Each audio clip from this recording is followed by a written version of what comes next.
નમસ્તે. Hello students. આજના વિડીયોમાં આપણે યુનિટ નંબર 3 એમાં વર્કબુકનો અભ્યાસ કરવાનો છે. પાઠ્યપુસ્તક સિવાયનું જેટલું પણ સ્વાપોથીમાં આપેલું છે એનો આજે આપણે અભ્યાસ શરૂ કરવાનો છે. તો તમારી પાસે ફરજિયાતપણે સ્વાપોથી, પેન અને પેન્સિલ હોવી જોઈએ. હવે સ્વાપોથીમાં યુનિટ નંબર 3 અને એમાં પેજ નંબર 28 નંબરના પેજ ઉપર આપણે અભ્યાસ કરવાનો છે. હવે એમાં 28 નંબરના પેજ ઉપર એક્ટિવિટી નંબર 2 તમને આપેલી છે. તો એમાં સૌપ્રથમ જે સૂચના આપેલી છે એ આપણે વાંચીએ. Write true or false. જે આપણે સાચા ખરા ખોટા જે આપણે લખીએ છીએ ટ્રુ ઓર ફોલ્સ એ આપણે લખવાનું છે. પણ હજી એમાં શું નવીનતા છે? Correct the false sentences. Correct the false sentences મતલબ કે જે ખોટું વાક્ય છે એમાં તો આપણે ફોલ્સ લખી નાખવાનું છે, પણ જે સાચું વાક્ય છે એ આપણે એની નીચે લખવાનું છે. તો તમને જો 1 to 14 તમને સેન્ટેન્સીસ આપેલા છે. એમાં દરેક સેન્ટેન્સની સામે તમને ટ્રુ ઓર ફોલ્સ માટે એક નાનકડી એવી લાઈન આપી છે. ત્યાં તમારે ટ્રુ ઓર ફોલ્સ જે છે એ લખવાનું છે. હવે જો ફોલ્સ હોય તો એની નીચે રહેલી લાઈનમાં તમારે સાચું વાક્ય લખવાનું છે. તો 1 by 1 આપણે લખતા જઈએ. હું માત્ર ટ્રુ ઓર ફોલ્સ બોલીશ. જે વસ્તુ ફોલ્સ હશે એનું જે વાક્ય છે એ મેં અહીંયા લખેલા છે. તો ત્યાંથી હું તમને લખાવતી જઈશ. ચાલો. First one is Siddharth will shout with his students. તો એ વાક્ય કેવું છે? યસ, ટ્રુ છે. એ વાક્ય મતલબ કે સાચું છે. તો ફર્સ્ટ આવશે ટ્રુ. ટ્રુ ઓર ફોલ્સ નું સ્પેલિંગ તો તમે ઉપર સૂચનામાંથી જ લખી શકો છો. ચલો, ફર્સ્ટ વન ઇઝ ટ્રુ. કેમ કે સિદ્ધાર્થે કીધું હતું કે હા, હું જ્યારે શિક્ષક બનીશ ત્યારે મારા વર્ગખંડમાં મારા વિદ્યાર્થીઓ સાથે ચીસો પાડીશ. એવી રીતે. Second one, Siddharth will insult his students. Siddharth પોતાના વિદ્યાર્થીઓને નીચું જોડાવશે, મતલબ કે એને બધાની સામે ખીજાશે, એને અપમાનિત કરશે. એવું કરવાનું છે નહીં. તો એ કેવું છે? ફોલ્સ સેન્ટેન્સ છે. તો જે સેકન્ડ જે આપ્યું છે એની સામે તમારે લખવાનું છે ફોલ્સ. ફોલ્સ લખી લ્યો. એના પછી તમારે જે અહીંયા સાચું સેન્ટેન્સ લખેલું છે સેકન્ડ વન, જો નંબર અહીંયા સેમ આપેલા છે, મતલબ કે જે નંબરનું સેન્ટેન્સ છે એ જ નંબર મેં આપેલું છે.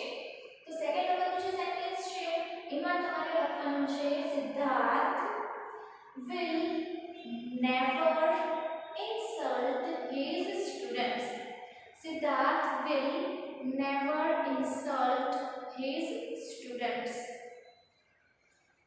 એ એમના વિદ્યાર્થીઓને ક્યારેય પણ અપમાનિત કરશે નહીં. ચલો, third one, Siddharth likes lectures. તો એ વાક્ય કેવું છે? ફોલ્સ, ખોટું છે એ વાક્ય. તો થર્ડ ની સામે આપણે લખશું ફોલ્સ. તો એના મતલબ કે સાચું વાક્ય કયું આવશે હવે?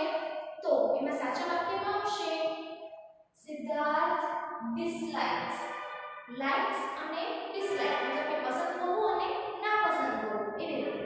તો સિદ્ધાર્થને ભાષણ પસંદ નથી, મતલબ કે લેક્ચર્સ એને પસંદ નથી. Siddharth dislikes lectures. ત્યારબાદ fourth one, Siddharth will teach his students through activities. Siddharth પોતાના વિદ્યાર્થીઓને પ્રવૃત્તિ દ્વારા શિક્ષણ આપશે. તો એ વસ્તુ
હા એના મિત્ર થઈને રહેશે.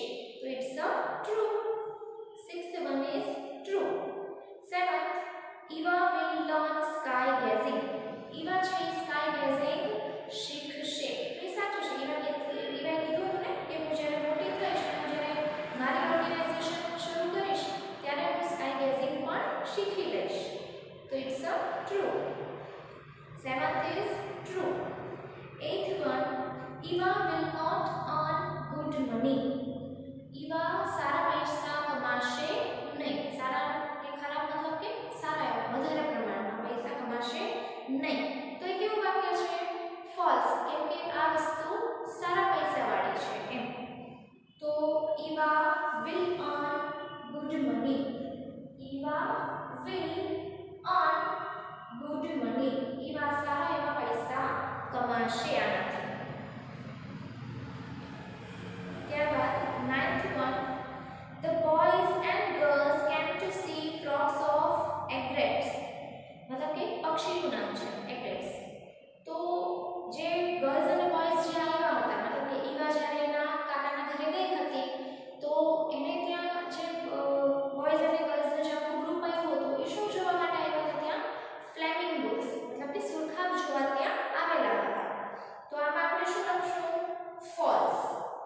ફોલ્સ લખશું અને નીચે જે વાક્ય છે 9th માં એમાં આપણે લખશું the boys and girls came to see a flock of flamingos. ફ્લેમિંગોના ટોળાને જોવા માટે આવેલા હતા, નહીં કે ઇગ્રેટ્સના. ચલો 10th one, Eva will become a trekking organizer. Yes, એને કીધું તો ને કે હું ટ્રેકિંગ ઓર્ગેનાઇઝર બનીશ ભવિષ્યમાં. તો it's a true. 10th one true. Now page number 29, 29 નંબરના પેજ ઉપર 11th sentence, Nitin will use only chemical fertilizer. Nitin માત્ર રાસાયણિક ખાતરનો જ ઉપયોગ કરશે. તો એ કેવું છે? ખોટું વાક્ય છે. કેમ કે નિતિને કીધું કે હું માત્ર ઓર્ગેનિક ખાતરનો જ ઉપયોગ કરીશ. તો 11th માં સામે લખવાનું છે false. અને અહીંયા 11th સેન્ટેન્સ આપણે આવ્યું છે Nitin will use only organic fertilizers. Nitin માત્ર કુદરતી ખાતરનો જ ઉપયોગ કરશે. Nitin will use only organic fertilizers. Nitin માત્ર કુદરતી ખાતરનો જ ઉપયોગ કરશે. ચલો 12th one, Nitin likes pollution free life. હા, એ સાચું છે. કેમ કે નિતિને ખુદ જ કીધું કે મને પોલ્યુશન ફ્રી લાઈફ મને ગમે છે. પ્રદૂષણ મુક્ત હવા પાણી મને ગમે છે અને એવું જીવન મને ગમે છે. તો 12th માં આવશે true. 13th, Nitin will not enjoy all seasons. Nitin દરેક ઋતુનો આનંદ માણશે નહીં. તો એ કેવું છે? ફોલ્સ. કેમ કે એણે પોતે જ કીધું હતું ને કે હું દરેક ઋતુનો આનંદ માણીશ. તો 13th માં આવશે ફોલ્સ અને એના માટે આપણે વાક્ય લખશું Nitin will enjoy all seasons. Nitin દરેક સિઝનનો દરેક ઋતુનો આનંદ માણશે. Last sentence 14th, Nitin will grow organic crops. Nitin છે એ પોતે કુદરતી ધાન્ય કે અનાજ પોતે ઉગાડશે. તો હા, ઇટ્સ અ ટ્રુ. કેમ કે નિતિને કીધું હતું કે હું કઈ કુદરતી ખાતરનો જ ઉપયોગ કરીશ, હું બધી કુદરતી વસ્તુ જ વાપરીશ. એટલે 14th માં આવશે ટ્રુ. તમારે આમાં જો કોઈ સેન્ટેન્સ લખવાનું બાકી રહી ગયું હોય તો તમે પોઝ કરીને પણ લખી શકો છો.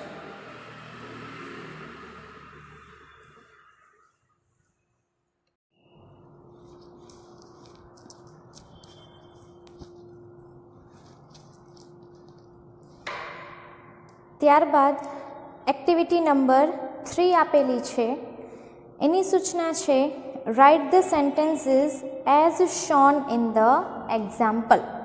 એક્ઝામ્પલમાં જેવી રીતે તમને સૂચના આપેલી છે, મતલબ કે જેવી રીતે ખાલી જગ્યા ભરેલી છે એવી રીતે જ તમારે બીજી બધી ખાલી જગ્યાઓ નીચેની પૂરવાની છે. તો એક્ઝામ્પલમાં કેવી રીતે લખેલું છે? Mohan blank tennis every day. Every day મતલબ કે દરરોજની ક્રિયા. તો દરરોજ થતી ક્રિયાને આપણે શેના વડે દર્શાવીએ છીએ? સાદા વર્તમાન કાળ એટલે કે સિમ્પલ પ્રેઝન્ટ ટેન્સ વડે દર્શાવીએ છીએ. તો પ્લે છે, તો પ્લે વર્બ જે છે એને આપણે એક વચન મતલબ કે પહેલો પુરુષ એક વચન તરીકે આપણે લેવાનું છે, બીજો પુરુષ એક વચન તરીકે આપણે લેવાનું છે. મોહન છે એ એક વચન છે, તો મોહન માટે સાદા વર્તમાન કાળમાં કઈ રીતે આવશે? એક વચન તરીકે પ્લેઝ એવી રીતે આવશે. તો બાકી બધીની જે ખાલી જગ્યા છે નીચેની એને આપણે સાદા વર્તમાન કાળમાં જ જોવાની છે. ફર્સ્ટ છે the children blank to school every day અને આપેલું છે ગો. તો બહુવચન માટે શું થાય? વર્બ જેવું હોય એવું ને એવું જ રહે, એટલા માટે આવશે ગો, કેમ કે બહુવચન છે એટલા માટે, એટલે અહીંયા આવશે ગો. સેકન્ડ છે father blank newspapers every day અને આપેલું છે રીડ. તો ફાધર છે એ એક વચન છે, તો એક વચન માટે SKES લાગે, તો રીડ આપેલું છે તો એના માટે લાગશે રીડ્સ. થર્ડ છે રામજીભાઈ બ્લેન્ક અ બસ અને આપેલું છે ડ્રાઈવ. તો ડ્રાઈવ રામજીભાઈ છે એ એક વચન છે, તો એના માટે થઈ જશે S લાગેલો drives. Ramjibhai drives. Fourth one a postman blank letters અને આપેલું છે વર્બ ડિલિવર. હવે જો અહીંયા પોસ્ટમેનમાં એક વચન જ આપેલું છે, જો MEN થઈ જાત તો તો માત્ર શું આવત? અહીંયા ડિલિવર. પણ અહીંયા પોસ્ટમેન એક જ વચન છે એટલા માટે અહીંયા લખેલું છે ડિલિવર્સ, S લાગેલો છે. Fifth the boys blank the room every day અને વર્બ આપેલો છે ક્લીન. તો હવે બોયઝ છે એ બહુવચન આપેલું છે, તો બહુવચનની સાથે ક્રિયાપદ કેવું આવે? V1. તો અહીંયા આવશે clean. The boys clean the room every day. Sixth one Hansaben blank the clothes અને એમાં આપેલું છે વોશ. તો જે પહેલો જે એક વચન આપેલું છે હંસાબેન, તો એના માટે વોશનું થઈ જશે વોશિસ, કેમ કે લાસ્ટમાં SH આવેલો છે, લાસ્ટમાં SH છે એટલે આપણે ES લગાવીશું. હંસાબેન વોશિસ ધ ક્લોથ્સ અને તમને વર્બ આપેલું છે વોશ. સેવન્થ અ કાવ બ્લેન્ક મિલ્ક અને વર્બ આપેલું છે ગીવ. તો કાવ કેવું છે? માત્ર એક વચન જ છે. જો કાઉઝ હોત મતલબ કે બહુવચનમાં જ્યારે કાવ હોય તો આપણે માત્ર લખત ગીવ, પણ અહીંયા એક જ છે અ કાવ છે એટલે આપણે બહુવચનનું એક વચનનું રૂપ આપણે લખવાનું છે, તો આવશે gives. અ કાવ gives milk.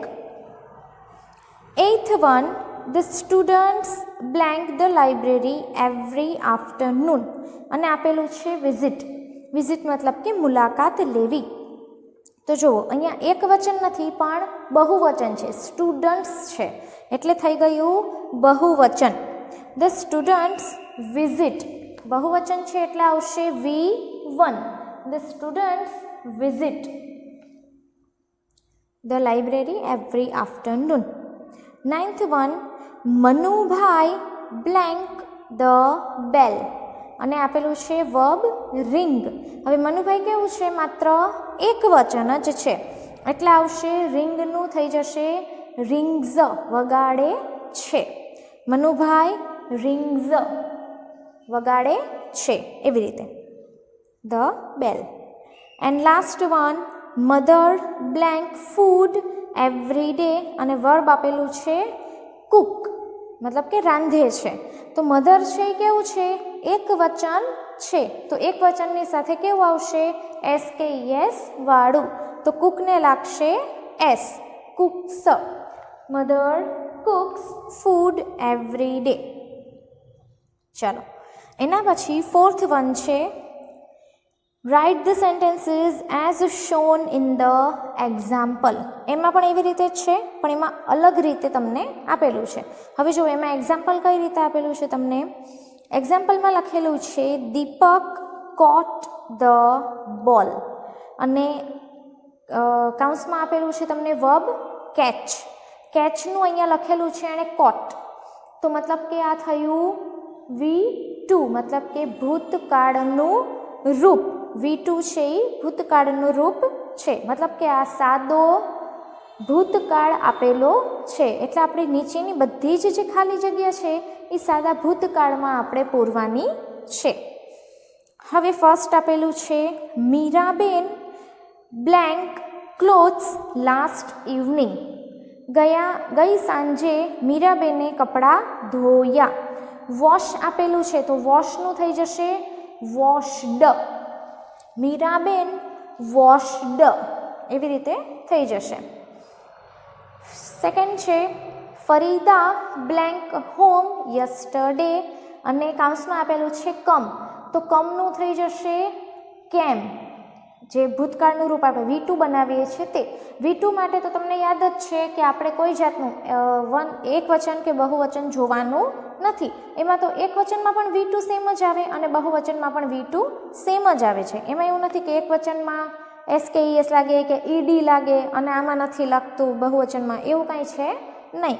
એક વચન માટે પણ સેમ જ થાય છે રૂપ, અને બહુવચન માટે પણ સેમ જ રૂપ થાય છે.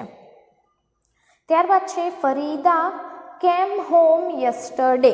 જો અહીંયા આપણે લખેલું છે ફરીદા કેમ home yesterday. Third one the boys blank kites last Sunday.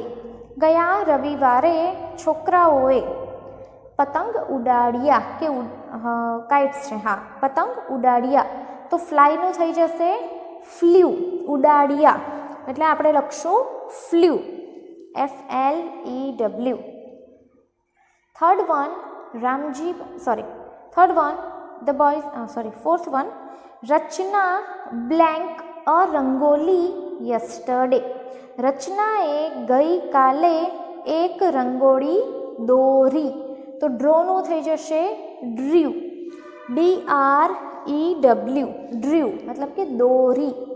એની ક્રિયા પૂરી થઈ ગઈ છે. Fifth one we blank apples in the morning, અને આપેલું છે ઈટ, તો ઈટનું થઈ જશે એટ. અમે સફરજન ખાધા, તો એનું થઈ જશે એટ, ATE, એટ, ખાધા. સિક્સ્થ વન દે બ્લેન્ક ટુ જામનગર યસ્ટરડે, અને કૌંસમાં આપેલું છે ગો. તેઓ ગઈકાલે જામનગર ગયા. ગયાનું થઈ જશે, ગોનું થઈ જશે વેન્ટ, યસ, એટલે થઈ જશે દે વેન્ટ. સિક્સ્થમાં આવશે vent. Seventh the peon blank the bell, અને કૌંસમાં આપેલું છે રિંગ, તો એના માટે રિંગનું થઈ જશે રેંગ. પ્યુને ઘંટ વગાડ્યો, ઘંટડી વગાડી, એવી રીતે વગાડ્યું કે વગાડી એના માટે રેંગ. And last one I blank that shirt yesterday, અને એમાં આપેલું છે લાઈક. ગઈકાલે મને આ શર્ટ પસંદ આવ્યો. તો પસંદ આવ્યો લાઈકડ. લાઈક આપેલું છે તો એમાં આપણે ED લગાડવાનું છે, તો લાસ્ટમાં ઈ તો લાગેલું છે તો માત્ર આપણે ડી જ લગાડવાનો છે, લાઈકડ. થઈ ગયું. ત્યારબાદ activity number 5, right the sentences as shown in the example. એમાં પણ એવી જ રીતે છે, પણ એમાં અલગ રીતે તમને એક્ઝામ્પલ આપેલું છે. ચલો એક્ઝામ્પલ જોઈએ. એક્ઝામ્પલમાં આપેલું છે Deepika will come home tomorrow. Tomorrow મતલબ કે આવતીકાલ. તો આવતીકાલનો દિવસ છે એ કયા કાળમાં સમાવિત થાય છે? યસ, સાદા ભવિષ્ય કાળમાં સમાવિત થાય છે. એટલે કમનું કમ જ રહેશે, પણ કમની સાથે કોણ લાગી જશે? યસ, વિલ લાગી જશે. જો એમાં આઈ કે વી હશે તો જો તમારી ઈચ્છા થાય તો તમે શેલ લગાડી શકો છો, અથવા તો બધામાં તમે વિલ પણ મૂકી શકો છો, કોઈ જાતનું ખોટું પડે નહીં. પણ જ્યારે તમને આઈ કે વી તમે જુઓ ત્યારે તમે એની સાથે શેલ લગાવી શકો છો. તો ચલો આમાં આપણે જોઈએ. ફર્સ્ટ વન છે the girls blank a rangoli tomorrow, અને આપેલું છે ડ્રો. તો જે વર્બ તમને આપેલું હશે એ એઝ ઇટ ઇઝ જ રહેશે, પ્લસમાં તમારે એ વર્બની આગળની સાઈડ તમારે શું કરવાનું છે, વિલ લગાડવાનું છે. તો આવશે વિલ ડ્રો. આપણે અહીંયા લખેલું છે ફર્સ્ટમાં આવશે વિલ ડ્રો, એવી રીતે લખવાનું છે. Turn the page and page number 30, 30 નંબરનું પેજ. એમાં છે second one, Mitali blank her father tomorrow, અને આપેલું છે કોલ. કોલ મતલબ કે અહીંયા ફોન કરવો, કે મિતાલી છે એ એમના પિતાને આવતીકાલે ફોન કરશે. તો કોલનું કોલ જ રહેશે, પણ એમાં હજી શું પ્લસ થઈ જશે, વિલ એમાં વધારાનું ઉમેરાઈ જશે, એટલે આવશે will call. Third one, they blank for a picnic tomorrow, તે લોકો કે તેઓ આવતીકાલે પિકનિક માટે જશે. જશે મતલબ કે ગો, ગો તો એમાં વિલ ગો એવું થઈ જશે. Third one will go. Fourth one, Rajeshbhai blank the shop tomorrow, અને વર્બમાં આપેલું છે તમને ઓપન, તો ખોલશે. તો ખોલવું મતલબ ઓપન, અને ઓપનની આગળ લગાવી દેવાનું છે આપણે will. Rajeshbhai will open the shop tomorrow. Rajeshbhai will open the shop tomorrow. Fifth one, mister Pandya blank us a new lesson, અને એમાં આપેલું છે ટીચ. ટીચ મતલબ કે શીખવવું. તો મિસ્ટર પંડ્યા આપણને શીખવશે, will teach. Mister Pandya will teach us a new lesson. Mister Pandya આપણને નવું લેસન શીખવશે. Sixth one, Sagar blank us tomorrow, અને આપેલું છે હેલ્પ. તો સાગર આપણને મદદ કરશે, તો વિલ હેલ્પ. હેલ્પનું હેલ્પ જ રહેશે, પણ વધારામાં વિલ લાગી જશે. Will help, Sagar will help us tomorrow. ત્યારબાદ છે seventh, the girls blank in the garden, અને આપેલું છે સ્કીપ. તો મતલબ કે ગર્લ્સ છે એ દોરડા કૂદશે, તો આવશે will skip. The girls will skip in the garden, અને આપેલું છે તમને skip. Eighth one, Aman blank on the blackboard, અને આપેલું છે તમને રાઇટ. રાઇટ મતલબ કે લખવું. અમન બ્લેકબોર્ડ ઉપર લખશે, તો લખશે હજી આવનારી ક્રિયા છે, તો રાઇટનું રાઇટ જ રહેશે, અને અમન કરશે લખશે એના માટે વિલ રાઇટ એવું આપણે લખશું, એટલે વિલ અને write. Ninth, we blank for a picnic next Sunday, અને કાઉન્સમાં આપેલું છે ગો. તો ગોનું ગો જ આવશે, પણ એના માટે આપણે આગળ વિલ અથવા તો શેલ મૂકી શકીએ છીએ. જુઓ, વિલ અથવા તો શેલ મેં શા માટે કીધું, કેમ કે આગળ અહીંયા વી લખેલું છે.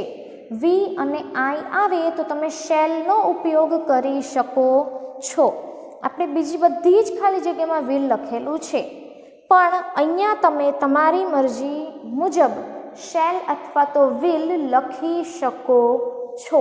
શેલ લખો તો ક્યાંય ખોટું પડે નહીં, તમારી યાદ મુજબ તમે અહીંયા શેલ લખી શકો છો.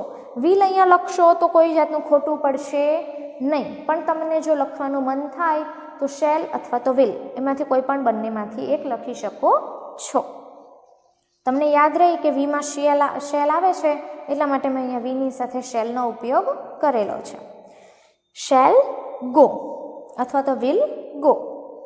10th, Suman and Lata blank in the evening, અને લાસ્ટ વર્બમાં આપેલું છે કુક. તો Suman and Lata will Cook in the evening. સાંજે લતા અને સુમન અને લતા રાંધશે, મતલબ કે એ ક્રિયા કરશે. ચાલો.